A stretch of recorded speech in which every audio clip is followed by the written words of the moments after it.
Burnout is a incredibly common problem in business owners.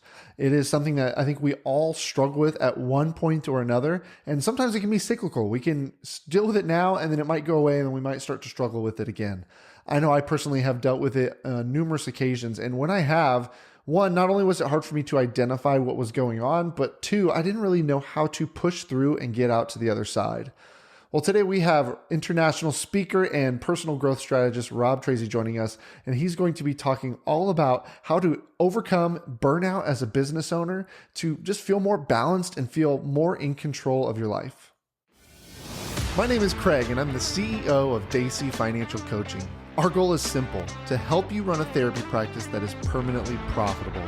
If you own a solo or group practice, we're here to help you build a business that creates more time, makes more money, and serves more people. This is the Therapy Business Podcast. All right, I got Rob here. Thanks, Rob, for joining and sharing your wealth of knowledge with us.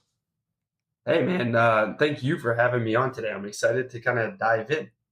Yeah, awesome. Well, I'm pumped too, because just when you reached out, what you're talking about with just burnout as an entrepreneur is, it's something I cycle through, to be honest. I mean, there's times where I'm feeling amazing. There's times where I'm feeling like burnout is approaching. So whenever you sent that, I'm going, okay, I know I can benefit from hearing this. So I'm sure a lot of our listeners can, but I would love to just learn more about you before we dig into the nitty gritty. Tell us about who you are, what your company is, and all that.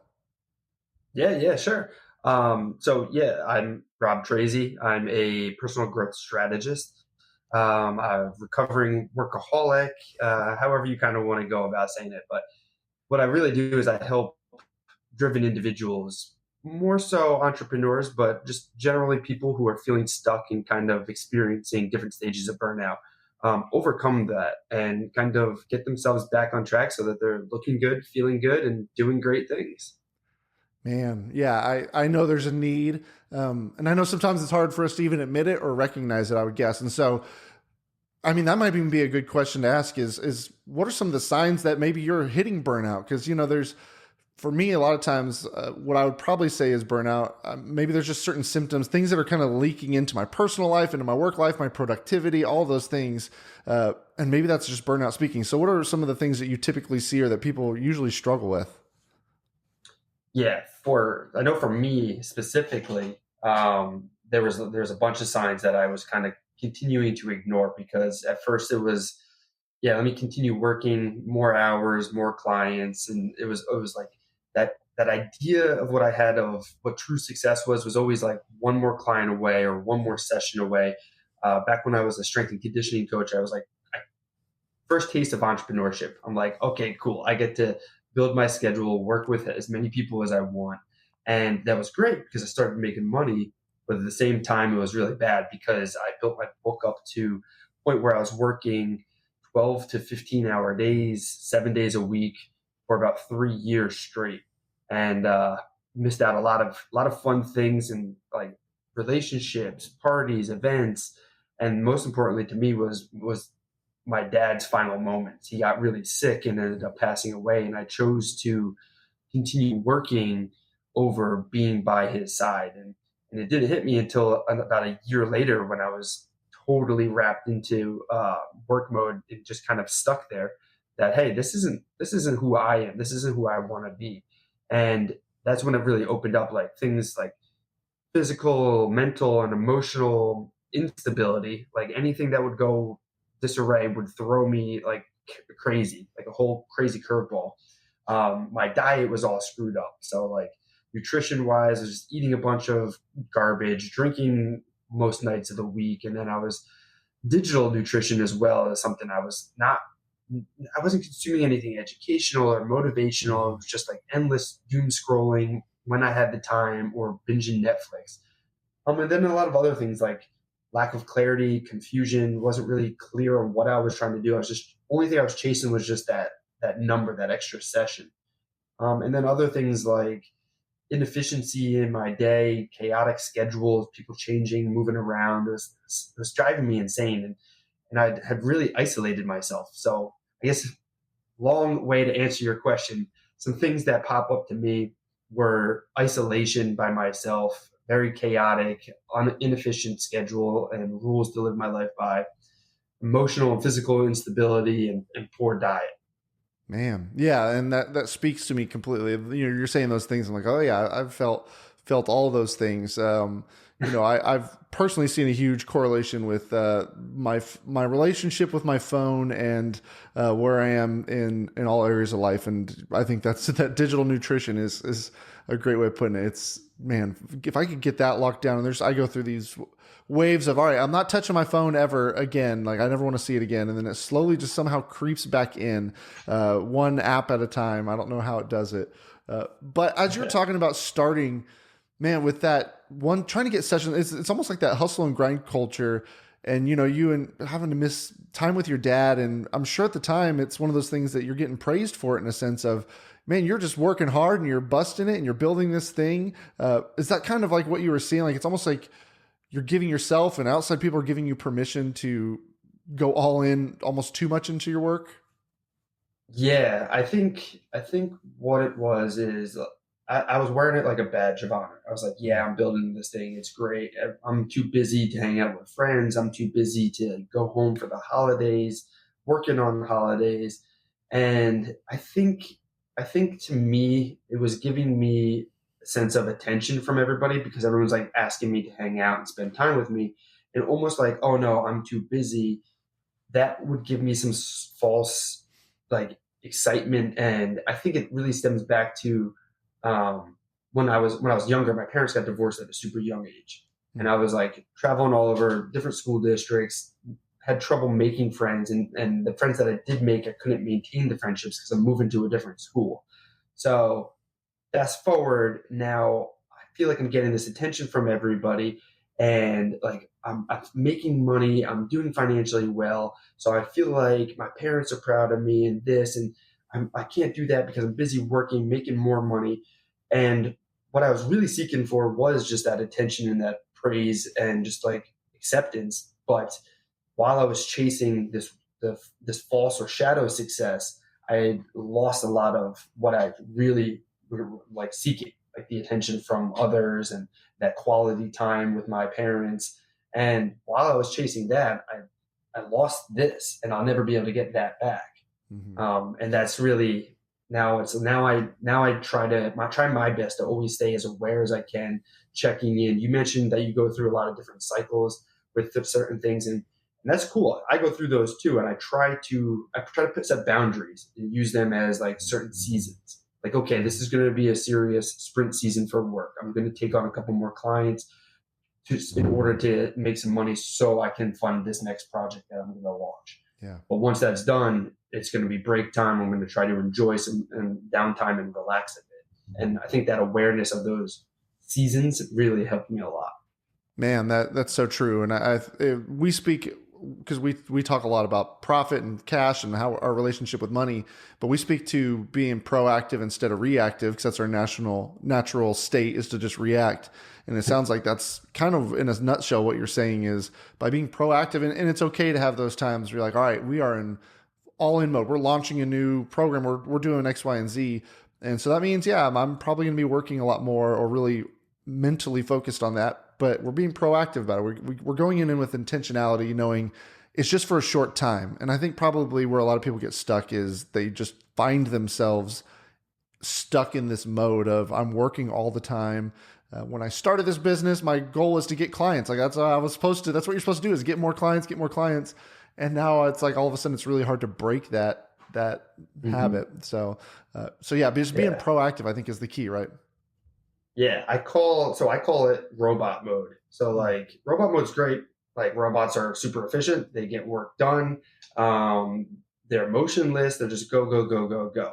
And that's good for when you're in those sprint seasons. But if you don't have that deadline, or that like end zone, or the ending of whatever you're working on, or at least have an idea of it, you can get stuck in robot mode. And like how they're efficient and productive and they get stuff done, they also lack the awareness, that's the human component. So when you stay over there too long, you lose out on the relationships, you lose out on the awareness, you lose out on the friends, the family, that stuff that keeps us alive and human. Yeah. And that's where I was. I was stuck for too long. Yeah, no, that's a spot. I like that robot mode because it felt that way for me. And I was with you on that. I was a solo business owner and I was trying to fill my calendar and I got to a point where I couldn't squeeze anything in. And I was just Zoom call to Zoom call back to back every single day. It felt like, and it wasn't until I had to intentionally start offloading that and, bringing on a team of people to add in some support. But we speak to therapists. I mean, that's usually the trajectory is they start solo, build up their caseload to a point where like, I need help. And they start building this group practice. And it's just such a delicate balance. So when you're working with somebody and they're feeling this burnout, what do you recommend they do? What are some, I guess, what's the first step or what is something that somebody could do to get out of that trap?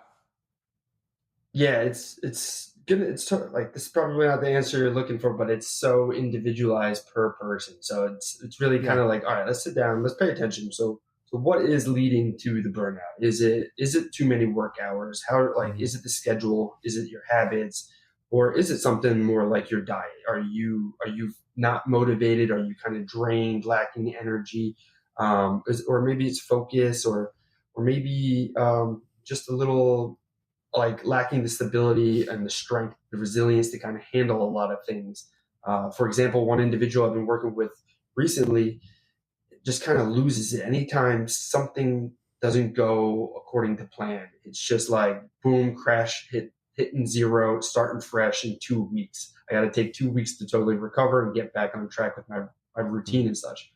And for him, it's we're working on building resilience so that when things don't go to plan, what are our tools? How do we stay cool and level headed? And how do we bounce back? And how do we roll with these punches and make sure that we continue to be productive? Because if every time one little pebble gets in your shoe and you got to take 3 weeks off to recover, you're not going to get anywhere. You're not going to get the things done that you want to get done. And it's going to be a long uphill battle. Yeah, man, that makes a lot of sense. And I don't think it's a cop out to say that everyone's different. I mean, we say the same thing. It's there's so many different factors that come into play. Even hearing you talk about this, I'm thinking, okay, there's probably a lot of ways that even burnout shows itself.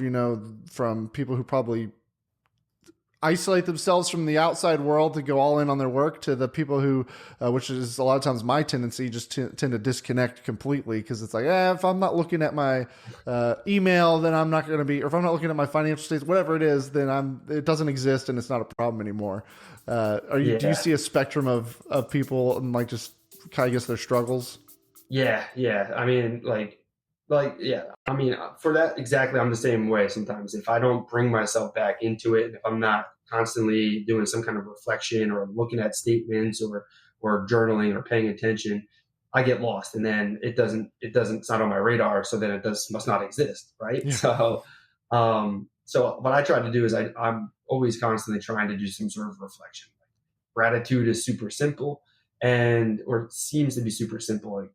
It can be a lot harder when you're not used to it, but once you get the Mhm. ball rolling, it becomes such a great practice. One, to kind of shift a little more into like a positive like light, but then also it's like easy to start to reflect on the things on the day to day. Then you can get into a little more journaling, goal setting, kind of figuring things out. And with that awareness, dude, it's paying attention to what works for you and identifying what it is that's going to help move that needle forward. So, like you said, burnout comes out in a lot of different ways. Yeah, man. And I hear you talking about gratitude, and that sounds simple, but I think you're right. It's not. It's something I've heard, and I've tried to start doing, and I don't always stick to it. But even just as business owners, I think it's for some reason we struggle with just acknowledging how far we've come or where we are. It's always just like that next milestone that we forget that at one point we were dreaming of being where we are. When Yeah. I started this, I was dreaming of just being able to go run errands at 10:30 in the morning on a Tuesday. That's to me was like, oh, that's the dream. I'm not tied down to anything. And I Yeah. forget that sometimes that I get to go run errands on a Tuesday at 10:30 if I want to. Oh, dude, it's brutal when you have to like go grocery shopping when normal people go grocery shopping, right? It's Oh like man, I went the to Costco on a worst. Sunday and it was the worst. I was like, oh, Oh, dude, rookie mistake, man. it is the worst. No, you are not wrong. And rush hour traffic, I forgot how bad all that is. So I, even as we're saying that, like these are wonderful things to probably write down in a gratitude journal, right? Like I get to go to Costco when it's not busy. That is a small thing to be grateful for. Yeah, that's the goal. That's for everyone's goal. Um, but yeah, so like when someone's new to me, if they're not if they don't have any kind of reflection practice, or if they're not really aware of different things that they got going on, like I use this acronym all the time when I'm teaching. Um, I'm a big fan of the Pirates of the Caribbean, so I tell everyone to fly your own flag. So flag is the acronym. It's pretty cool. I like it. It's the first letter F is foundational values. So this is getting started with that little bit of awareness kind of thing. So what really means a lot to you, like you as an individual, because it took me a while to really dive into this because I've always heard about values and how important they are, but I never really kind of like sat down to identify what my values are. And then when I did, things kind of alignment and things start to kind of come back together and piece itself together. So really figuring out those foundational values first for F. Then we move to L, which is lifestyle traits. This one's a little bit more fun because the values is a little more serious. Lifestyle traits, it's like, okay, well, what's your favorite color? What kind of car do you drive? What kind of food do you like? Like silly questions like that. But then it's like, okay, well, why? Why is it cool for you to? Why do you like driving a Jeep Wrangler? Or why do you like the color red? Or what about sushi? Is it so like what's cool about it? And then that makes it a little more playful because then you identify a little bit more about yourself, and then that becomes like interesting and cool because diving in a little bit more internal reflection helps. And then moving from L onto A is aspirations. So what are your goals? Starting super far out, I'm sure you've gone through the exercise like the 15, 10, 5 year goal, the 1 year goal, 3 years, 6 months, and so on and so on. Setting it could be crazy, it could be fun, but you just want to kind of like put the barriers up so that you can narrow things down. And that'll eventually become the actions and the focuses for you in the different seasons that you're working towards. And then finally, the last letter G is growth opportunities. So this is basically like a SWOT analysis for yourself, identifying the different strengths that you have, Mm. and then maybe some of the weaknesses or improvement areas.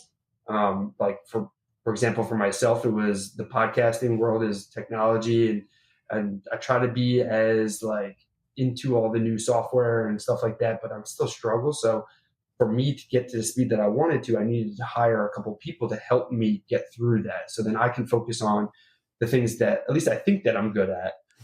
So I can continue to do those and then help with the other areas. So I'm not sure if that's helpful or not, but that's a cool Oh, little super thing that I helpful. like to remember. Yeah, I think that's super super helpful and a great way to break it down into bite-sized steps.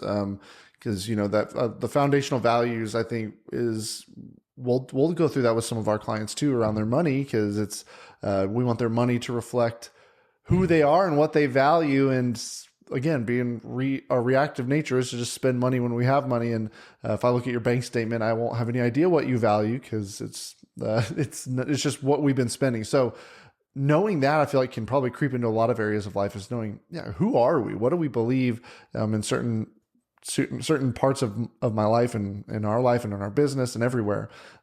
Man, I think that's so important to have all those connections. And then I like that SWOT analysis on yourself. I might need to do that too, because and that's kind of an area I've been focused on recently. Is again as I've been hiring this team, is what do I like to do? What am I good at? What should I be outsourcing? What should I be doing with my time? All these different areas. So this whole flag thing, I feel like really connects to where I am in life right now too. Cool, cool. Yeah. So I know you also speak a lot onto the physical side. So our physical self and physical health and how that's connected to running a business. So talk to me a little bit about that too. So yeah, what do you suggest there? What do you usually see or recommend or anything? Yeah, yeah. So my background is actually in strength and conditioning. I got my undergrad degree in kinesiology, which is the study of human movement for some people who don't know that because it's kind of a weird word sometimes. And I got my master's in exercise science with concentration, performance enhancement, and injury prevention. So working with a lot of high level athletes, and I've always found myself in like a leadership type of role in different sports growing up and in college and even after college. I'm still playing competitive rugby, which is fun. Unfortunately, we just lost this past weekend in playoffs, so this season's officially over. But sports and athletics and just movement in general has just been a cornerstone for my entire life, and that's really was kind of like the gateway to my personal development journey. So I hold that in the forefront of my coaching program, making sure that there's a little bit of movement, a little bit of pushing the comfort zone, because like I was saying earlier, you need a certain level of resiliency to get through life, especially in entrepreneurship. So I like to make sure that I'm expanding my comfort zone as often as I can in a safe manner, though. So like sometimes it's like you can do a lot of crazy stuff, but you can get hurt too. But if you're in a safe environment, surrounded with good people, it helps build that. So then you can progressively kind of chip away and move forward on it. I like to think of like diamonds diamonds are created under immense amount of heat and pressure. And I like to do a little awareness of like the resilience matrix I kind of been like working on. If you were to think of like a graph, like you've got the y-axis running vertically, and you got the x-axis going horizontally. On this matrix, you want to think of like the x-axis horizontally as like your pressure gauge for the diamonds. So the more physical challenge that you choose to take on in life, the more pressure that you're applying to your body. And then on that y-axis, I like to think of that as like the heat axis, or the heat challenges, or the cognitive or mental challenges that you're taking on with yourself. So like new skills, new language, new habits, new practices, those types of things. And then doing a little bit of reflection on that and seeing where you fall, because if you have too much stress in life and too much cognitive overload, you're going to be cooked and you're going to be overheated. Whereas if you don't have enough, you're going to be underwhelmed and you're just going to kind of flow through things. And then on that x-axis, too much of that physical pressure is going to leave you crushed. Not enough is going to keep you a little flabby. So finding that sweet spot, and then with the challenges of cognitive and physical, boom, that leaves you shining like a diamond. You're looking good, feeling good, and doing great things. Man, that's so cool. And the two sides of the spectrum, and I've felt both of them, that underwhelmed and then overwhelmed. Back I used to be a teacher, and so those days, teaching was fine. I enjoyed some of it, but it wasn't a lot of like the heat wasn't on. It wasn't there wasn't a lot I was striving to do. There wasn't anything, and so I just kind of found myself just kind of wandering through life, just underwhelmed with what I was doing, not excited. So. I love that. And I've been on my own personal fitness journey the past couple of years, and just the difference it makes in all areas, how I show up to my work and how I show up in life and everything. It's crazy. It took me, 37 years to figure it out. But I did, slowly but surely. So I can speak to it. I can attest to what you're saying, to some extent. So, that's fantastic. I mean, Rob, I could talk to you forever about this stuff, but I want to make sure that people who are listening can get in touch with you. So I know, one, I want to hear about how you work with people, or how they could work with you if what you're saying resonates. And then two, I know you also have a podcast that, we probably want to shout out as well. Yeah, yeah. So working with me, I mean, I think it's fun. I like checking calls, either weekly or monthly. We go over homework assignments, what we're working on, different projects, what I can do to kind of help elevate and move you forward with whatever kind of assignment or type of project you're working on at the time. Typically, it's individuals who, like I said earlier, kind of feeling stuck, maybe starting to feel some burnout, or are currently pretty burnt out. Really doing a lot of different things, and not really seeing the needle move forward. So we sit down, we kind of figure out like, okay, well, what can help us move this needle forward, and what do we need to do together as a team to get that forward? Because when I'm working with my clients, I try to be kind of like one of the best buddies who kind of holds you accountable, pushes you, and knows when to pull you forward, or push you forward, and working together as a team, because that's what I've been looking for since I was younger. I got Yeah. into sports, that became my new family, the team, the attention, all that stuff, and just working together towards that common goal. Um, but yeah, so people, the easiest way to get in contact or touch base with me is just social media. Instagram is where I typically hang out the most, just at Rob Tracz, just Tracz, and LinkedIn too. It's a spot where I'm spending a lot more time nowadays than I used to in the past. Just reaching out, shoot me a message, and then check out the podcast. It's called Surviving the Side Hustle, and we highlight different entrepreneurs on different stages of their journey. Each episode, we go through their story, their struggles, and some of their secrets that they can share to show up and perform at a high level. Man, love that. We'll link everything in the show notes so people can find it, get in touch with you, and go subscribe and leave you a glowing review on all podcasting platforms for sure. Love that. Thanks for joining us on the Therapy Business Podcast. Be sure to subscribe, leave a review, and share it with a practice owner that you may know. If your practice needs help getting organized with its finances or just growing your practice, head to therapybusinesspod.com to learn how we can help.